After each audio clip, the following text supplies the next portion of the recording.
Guys আজকে আমার ভাইয়ের ভিডিওর মধ্যে 1000-2000 ভিউজ এসেছে। তো দেখো গাইস আমার ভাই কি খুশি আজকে আমার পালে গেল, তারপরে দেখালো তার ভিডিওটা। এই দেখো আমার ভাইয়ের ভিডিওটা 1800 ভিউজ, 1800 ভিউজ। তো এটা 1 ঘন্টার মধ্যে চলে এসেছে 1800 ভিউজ। তো পরবর্তী টাইমে আরো ভিউজ আসতে পারে। তো তোমরা যে আমার ইনস্টাগ্রামে গিয়ে তো তোমরা এজেন্ট দেবো সার্চ করো, তো প্রোফাইলে দেখবে। আবার আমার ডিসক্রিপশনও থাকবে, ওখান থেকেও যেতে পারো আমার ইনস্টাগ্রামে যেয়ে দেখতে পারো। এরপরে আমার ভাই কোলাবোরেশন দিয়েছে, আমি তার ভিডিওটা তার কারণে অ্যাকসেপ্ট করছি এটা। So hey guys, welcome back to my channel. তো তোমরা সবাই দেখতে পাচ্ছ আজকেও তোমাদের জন্য ডেলি মতো ব্লগ নিয়ে চলে এসেছি। তো আজকে তোমরা সবাই কেমন আছো আর কমেন্টে জানাইও। আশা করি তোমরা সবাই ভালোই আছো। আর আজকে আমি চলে যাচ্ছি বাড়ি থেকে বরপাতুরি। তো আমি বাড়িতে এসেছি 4-5 দিন হয়, তার কারণে আমি আর অনেকদিন না থেকে সিধা রওনা দিচ্ছি বরপাতুরির উদ্দেশ্যে। তো বরপাতুরির উদ্দেশ্যে রওনা দেওয়ার জন্য আমি রেডি হয়ে গাড়িতে উঠে বসে গেলাম বাজারে এসে।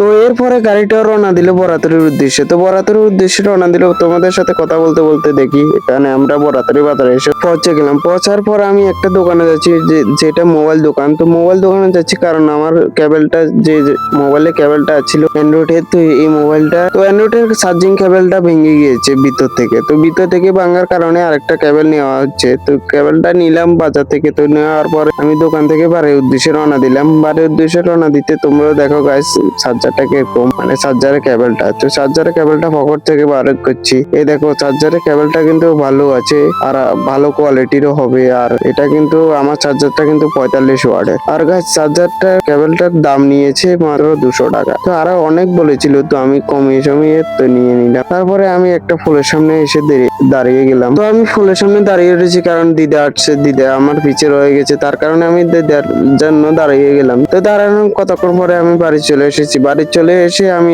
রেডি টেডি হয়েছি, দিয়ে এগুলো খুলছি, জামা প্যান্ট গুলো খুলে সবকিছু রেখে দিলাম ব্যাগের মধ্যে। তো ব্যাগের মধ্যে এই দেখো চার্জারের কেবলের বাক্সাটা। তো বাক্সাটা এটা রাখুন লাগবে কারণ 2 মাসের গ্যারান্টি দিয়েছে। তো 2 মাসের গ্যারান্টি, তো এটা কিছু হয়ে গেলে 2 মাসের মধ্যে তার কারণে রিটার্ন দিতে হবে। তো আমিও চার্জারটা নিলাম আর চার্জারটা লাগিয়ে নিলাম। আর গাইস আবার নেক্সট ব্লগে দেখা হবে, ততক্ষণ বাই গাইস।